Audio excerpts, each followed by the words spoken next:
పేరే సుందరం కంటి ముందే నందనం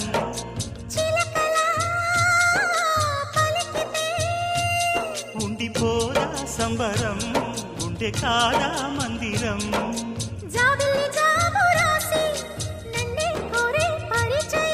పున్నగ పూలు పూసే వన్నే చిన్నే రసమయం